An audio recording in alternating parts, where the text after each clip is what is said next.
मैं बंटी पुरोहित। लाले 3 दिन से मेरे पिताजी लापता है और बच्चू सोनी ने उनको अगवा किया है। उनके खिलाफ केस लेके गए पर बच्चू सोनी के खिलाफ उन्होंने पुलिस वालों ने केस नहीं लिया। एफआईआर के खिलाफ पर एसआई ने कहा कि मैं बच्चू सोनी से बात करूं। जी, मामला ये था कि हमारे यहाँ एक 15 साल से स्टाफ काम करता था, गोपी किशन पुरोहित। हमें उस पर पूरा भरोसा था और विश्वास। अभी सीसीटीवी फुटेज में वो चूड़ियाँ चोरी करते हुए पकड़े गए, तो हमने उनको बोला कि ये क्या है भाई, तो उन्होंने बोला कि हमारे से भाई गलती हो गई।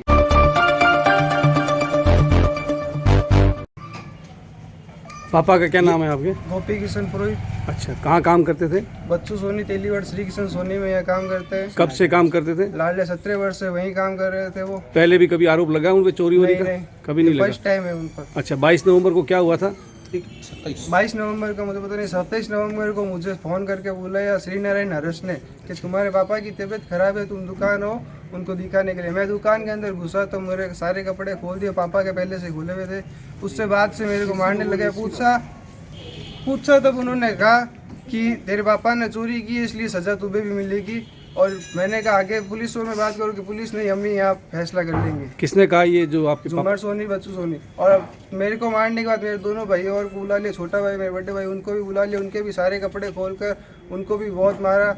और दिन भर सुबह 10 बजे से लेकर रात को 11 बजे तक उन्होंने लगातार हमको मारा है, जिसमें श्याम शेरी, बच्चू सोनी, झूमर सोनी, कैलाश सोनी, राम नवनीत सोनी और भी लोग थे जिनका नाम मुझे पता नहीं है। और उनका स्टाफ भी था जिसमें श्रीनारायण हर्ष साथ में है। आप तीनों भाइयों का क्या क्या नाम है? मेरा नाम बंटी पुरोहित, मेरा बड़ा भाई राहुल पुरोहित, छोटा भाई आशुतोष पुरोहित। कहाँ रहते हो तीनों? यही नथु से गेट निवासी है, फरसोड़ी तले मोती मानस भवन के सामने। अच्छा, अब क्या चाहते हो? मैं अन्याय चाहता हूँ मेरे पिताजी को मिल जाए और उनको सख्त से सख्त उन पर कार्रवाई की जाए। अच्छा, आपके पिताजी गायब हैं? हाँ, मतलब वो आपसे मिल के मारपीट के बाद आपके घर आए थे, उसके बाद गायब हुए हैं या उनके पास ही से तब से उनके पास ही थे वो?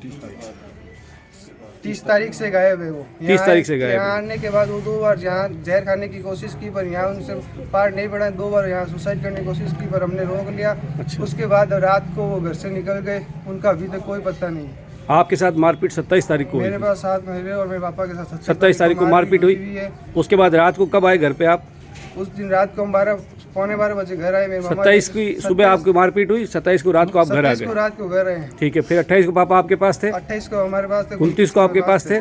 30 तारीख को रात को वो घर से निकल गए। 29 की रात को? 30 की रात को। अच्छा, 30 की रात को वो आपसे बिना कहे निकल गए घर से। तब से अभी आपको पता नहीं? तब से अभी तक कोई उनका पता नहीं है। अच्छा, अब पुलिस में क्या दिक्कत आई आपके साथ में? पुलिस में एफआईआर लेके गए तो कहाँ पर? नया शहर थाने में। हाँ, तो लेके गए तो उन्होंने साफ मना कर दिया कि बच्चू सोनी के खिलाफ हम नहीं लिख सकते, पहले हम उनसे बात करेंगे उसके बाद कार्रवाई। आप कोतवाली थाने भी गए थे? कोतवाली थाने कल रात को गया था तो उनको रिपोर्ट दी, नाम बोला श्री किशन सोनी, तो उन्होंने रिपोर्ट ही लेने मना कर दिया था। सिटी कोतवाली गए तो उन्होंने पन्ना ही नहीं डाला कि ये एफआईआर हम नहीं डालेंगे, ये नया शहर थाने की है और इस पर बच्चू सोनी का नाम है इसलिए हम नहीं डालेंगे, सेम एफआईआर है। बच्चू सोनी ने हमारे को एफआईआर दे दी, हम नहीं जा सकते। सिटी कोतवाली में आपके पापा के खिलाफ मामला दर्ज हुआ है, चोरी का जो मामला है? चोरी का नहीं हुआ, ये पापा गायब हुए उसके बाद वो यहाँ के कलवाणी आया था, ब्यासों का चौक का एक आदमी। हाँ। चेकिंग करने यहाँ वसूली करने के लिए धमकाने आया था कि तेरे पापा को उठा लिया, उठवा लेंगे।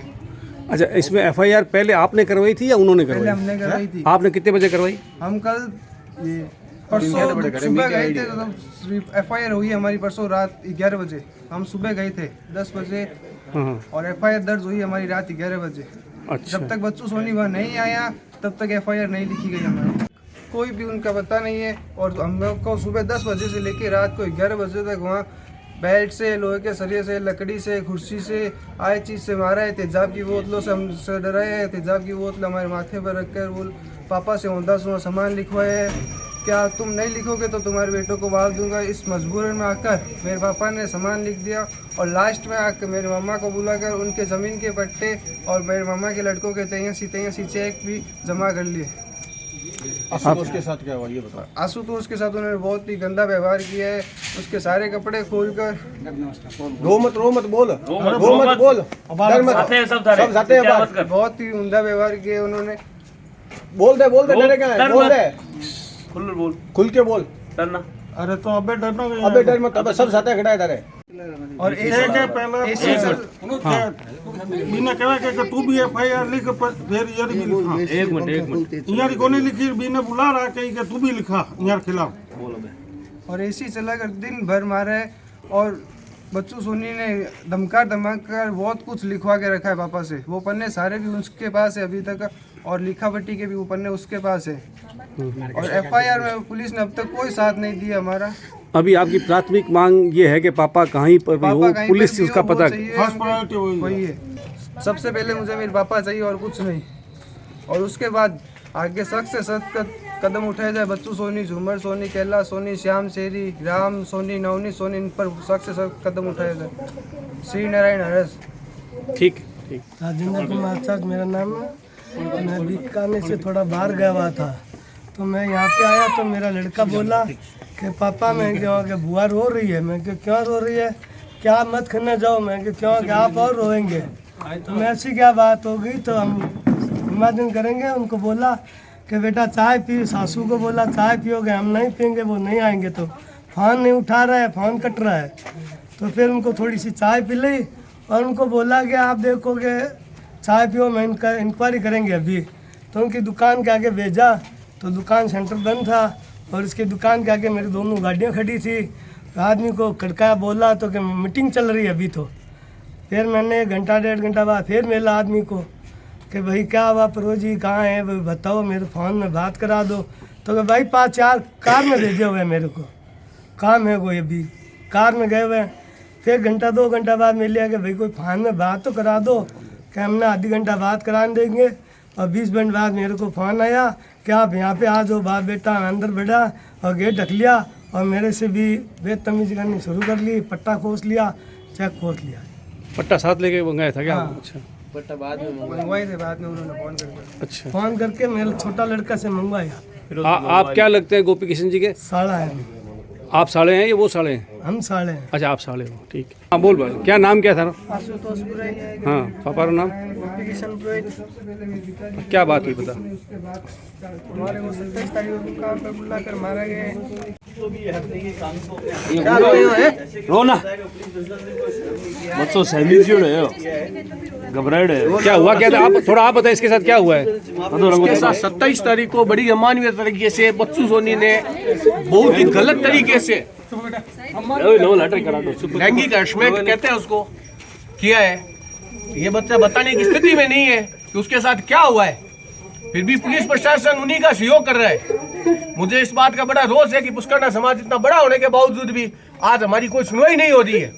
आप कोशिश करो समाज के बड़े इससे बात करने की कोशिश करो। बोल ये नहीं बोल पाएगा। पुष्करना समाज के बड़े बड़े नेता है तो सारे चुपचाप बैठे हैं। आज क्यों नहीं आ रहे? क्योंकि ये गरीब आदमी है इसलिए। ये क्या ये 1 करोड़ का मकान लग रहा है आपको? आप बताओ थोड़ा क्या बात, इसके साथ क्या हुआ है? तो बोले मेरे पास फ़ोन आया, पापा की तबीयत खराब है।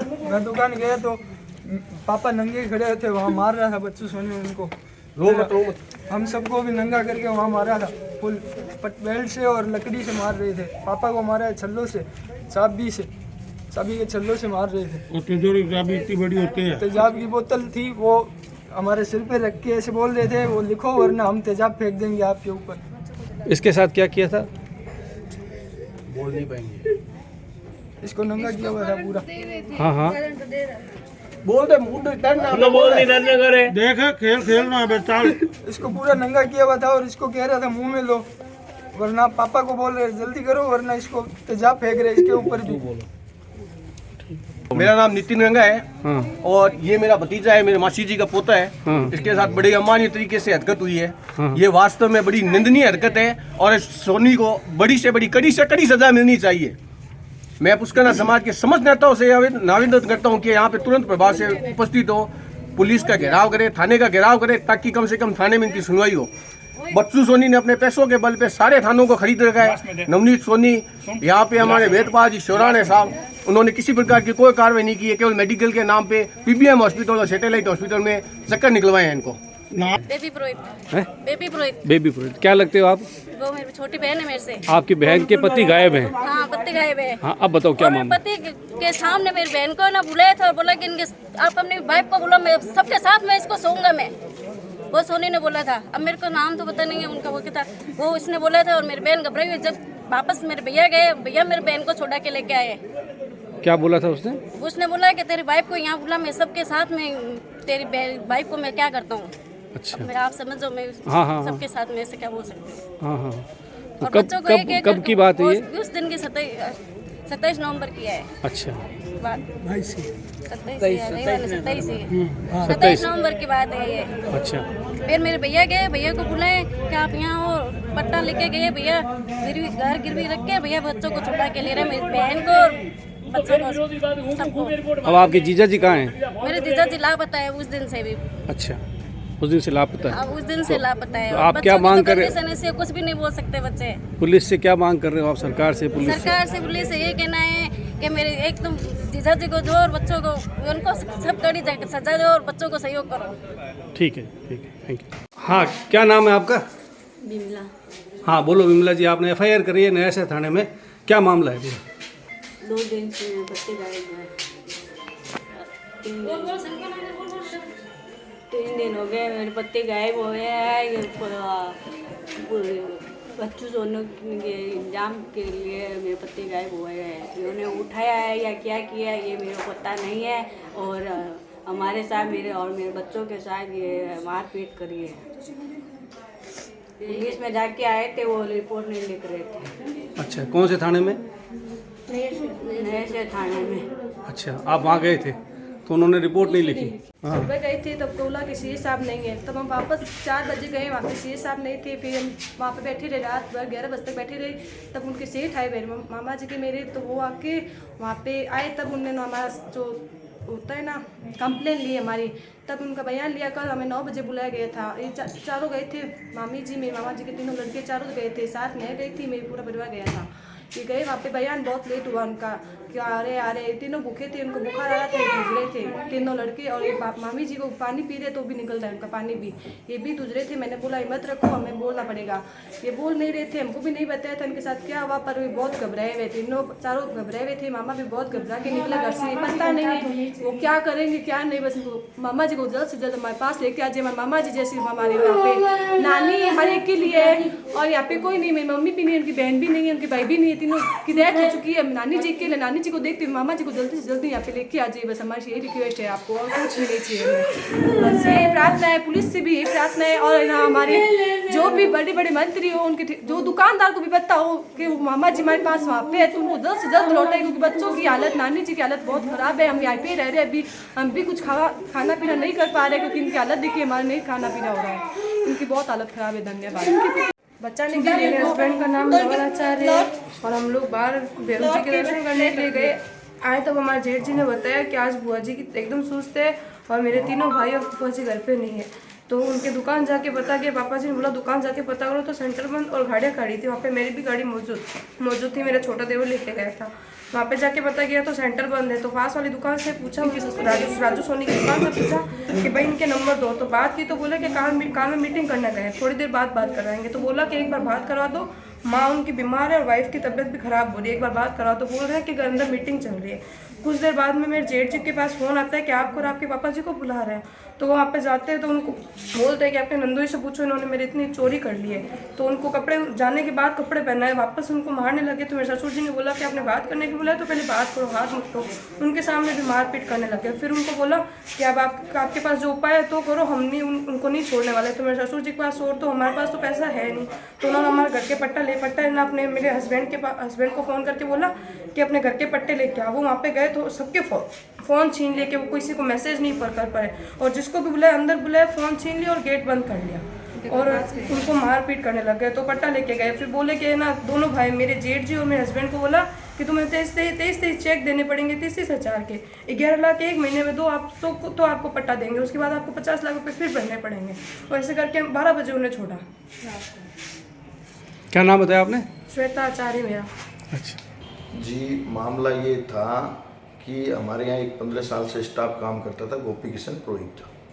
हमें उस पर पूरा भरोसा था और विश्वास था। हमने उसका मकान भी बनवा के दिया और उसको एडवांस रुपए भी देते लेते रहते थे। और जिस मकान के हमने पैसे अभी तक भी लिए नहीं है, वो बोल रहा किस्तों में दूंगा। हमने कहा ठीक है, दे देना, जैसे हो वैसे दे देना। इतना विश्वास पात्र हमारा था, हम उस पर विश्वास करते थे। 10 स्टाफ हमारी दुकान में काम करते हैं, लेकिन हम 9 को छेड़छाड़ कर सकते थे, उसको ये बोल सकते थे कि भाई आप ये माल कैसे घुमा क्या हुआ, उनको कभी हम बोलते भी नहीं थे, ठीक है, क्योंकि हमें उन पे विश्वास था कि ऐसा कुछ करेंगे नहीं कभी भी। इसके चलते हमने उनको कभी बोला भी नहीं। अभी सीसीटीवी फुटेज में वो चूड़ियाँ चोरी करते हुए पकड़े गए, तो हमने उनको बोला कि ये क्या है भाई, तो उन्होंने बोला कि हमारे से भाई गलती हो गई। मैंने कहा ये जो आगे चोरियाँ हुई है, जो सामान आगे गायब है, उसका क्या है?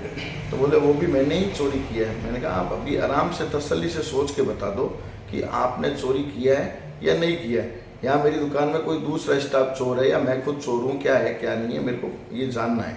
तो उन्होंने बोला नहीं, आज तक जो भी सामान ये गया है, तो मैंने कहा आप अपने हाथ से लिख दो जो भी सामान गया है। तो उन्होंने कुछ चीज़ें लिखी, जैसे जैसे जो याद थी उन्होंने कुछ चीज़ें लिखी, कुछ चीज़ें बता रहे थे मौखिक। उन्होंने बोला कि मैंने ये चीज़ें आगे सारी बेच दी। मैंने कहा भाई ये सामान पड़ा है तो हमें ला के दे दो। उन्होंने बोला हमने ये सारी चीज़ें बेच दी। तो मैंने कहा आपने किस प्राइस में बेची? तो उन्होंने बोला कि भाई मैंने आधे पैसों में इन चीज़ों को बेच दिया। तो मैंने कहा ठीक है भाई, आपने बेच दिया तो वो पैसा हमें दे दीजिए, जिससे आप और हम दोनों क्लियर हो जाए मानवता के नाते। तो उन्होंने अपने रिश्तेदारों को मीटिंग में बुला लिया, जो उनके साले साहब हैं राजेंद्र जी आचार्य, उनके लड़के हैं नवल आचार्य, विष्णु आचार्य, उन लोगों ने उनको बुला लिया। एक मिनट रोकना चाहूँगा, घटना जो चोरी की घटना वो कब की है और मीटिंग कब की है? चोरी की घटना थी 18 तारीख की, 18 नवंबर 2022। ठीक है। और सीसी फुटेज चेक हमने 22 तारीख को किए थे। ठीक है। 22 तारीख को हमें पता चला, क्योंकि हम 2-3 दिन तो ऐसे ही पूछ रहे थे और सीसीटीवी एक एक पल की चेक करने में टाइम लगता है। ठीक है। तो जैसे जैसे हमारे को टाइम मिला वैसे वैसे हमने चेक किया, तो हमारे को 22 तारीख को पता चला। 22 को क्योंकि मैं बाहर था तो छोटा भाई इधर था, तो उनका फ़ोन मेरे पास आया। मैंने कहा आप अभी शांति रखो, मैं 27 तारीख को बीकानेर पहुंच रहा हूँ, उसके बाद में बैठ के इनसे बात कर लेंगे, मीटिंग कर लेंगे। तो हमने भी इनको बोल दिया कि भाई आप 27 तक आराम से काम करो, कोई दिक्कत नहीं, 27 को भाई साहब आएंगे, बात कर लेंगे। 27 की आप आ गए थे, उसके बाद भी आपने FIR कब करवाई फिर? FIR तो जिस दिन 27 को मैं आया था मामला सेटल हो गया शाम को। इन लोगों ने बोला कि FIR कराने की जरूरत नहीं। हमने तो बोला था भाई हम पुलिस को दे देते हैं, FIR करवा देते हैं, लेकिन इन्होंने मना कर दिया कि भाई हम जब सेटल कर रहे हैं तो फिर आपको FIR की कहाँ जरूरत है। हमने भी विश्वास कर लिया इन पे कि ठीक है आप सेटल कर रहे हो, ठीक है। पुराने बंदे थे, हमने बात की राजेंद्र जी से, उनकी बातों को हमने यकीन मान लिया और हमने कच्चे पेपर में लिखा पढ़ी। जिसे आप मीटिंग बता रहे हैं बच्चू जी, वो उस घटना को मारपीट का बता रहे हैं, तो उसके बारे में आपका क्या कहना है कि आपने बहुत वाहियात, एक मिनट पूरा सुन लें। जो 3 बच्चे हैं, हम उनसे भी बात करके आए हैं, वो रो रहे हैं, एक तरह से आप समझ लो पूरा परिवार ही रो रहा है। वो उनका एक तो वो आदमी भी गायब है जिसके बारे में, जिसकी चोरी पर आरोप आपने लगाया है, जिसकी CCTV फुटेज आप बता रहे हैं कि आपके पास है। हो सकता है आपने पुलिस को दे भी दी होगी वो फुटेज। नहीं, पुलिस को दी हुई है ना, थाने में दी हुई है। हाँ, फुटेज दी हुई है। तो उसके बाद जो 27 की मीटिंग की जो बात बता रहे हो ना आपके अनुसार वो मीटिंग थी और वो लगभग शायद 12-1 घंटे तक मीटिंग चली शायद आपकी। वो नहीं, हमारी 12 घंटे कोई मीटिंग नहीं चली थी। हमारी मीटिंग शाम को 5 बजे से रात को 9-10 बजे तक चली थी। अच्छा, उसमें पिटाई उटाई की कोई बात नहीं? बिल्कुल भी नहीं। और बाजार के गणमान्य व्यक्ति भी वहाँ एकत्रित थे, 15-20। अच्छा, मीटिंग के अंदर? हाँ। चलिए, ये आपका पक्ष ये कहना है कि भी जो चोरी हुई है उसकी जांच चल रही है। अब उसके बाद में आपसे संपर्क नहीं किया जो पुरोहित जी जिसके बारे में आप बता रहे हैं कि चोरी की है, क्योंकि वो गायब हैं? नहीं, ना तो हमने उनसे संपर्क किया ना उन्होंने हमारे से संपर्क किया। आपके पास 27 के बाद से गए हुए हैं जो आपसे संपर्क में? 27 के बाद में हमने उनको चेक देने की बात थी, वो विष्णु जी आचार्य और नवल जी आचार्य चेक देने की बात थी, तो हमने उनको सीधा 1 तारीख को फ़ोन किया। भाई हमें 3-4 दिन उन्होंने बोला कि हमारी चेक बुक आएगी, हम आपको चेक दे देंगे। अच्छा, 30,000 रुपये महीने के हिसाब से आपको चेक दे देंगे। तो चेक देने की बात थी, बस इतनी सी बात है। आपके अनुसार सेटलमेंट आपका हो चुका था? जी। जो भी मामला चोरी का जो आप आरोप लगा रहे थे, आप FIR दर्ज नहीं करवा रहे थे आपके हिसाब से? हम नहीं करवा रहे, नहीं, वो मना कर रहे थे। मतलब वही जो उन्होंने सेटलमेंट उन्होंने बोला कि बच्चों की शादी नहीं होगी, इनको कोई नौकरी नहीं लगेगा, इनका भविष्य खराब हो जाएगा। इसलिए हमने कहा ठीक है भाई, आदमी होता है मानवता के नाते कुछ चीज़ें करता है। फिर 15 साल पुराना हमारा स्टाफ था, तो हमने भी वही बोला, तो बोलना चाहिए। ठीक है, थैंक यू।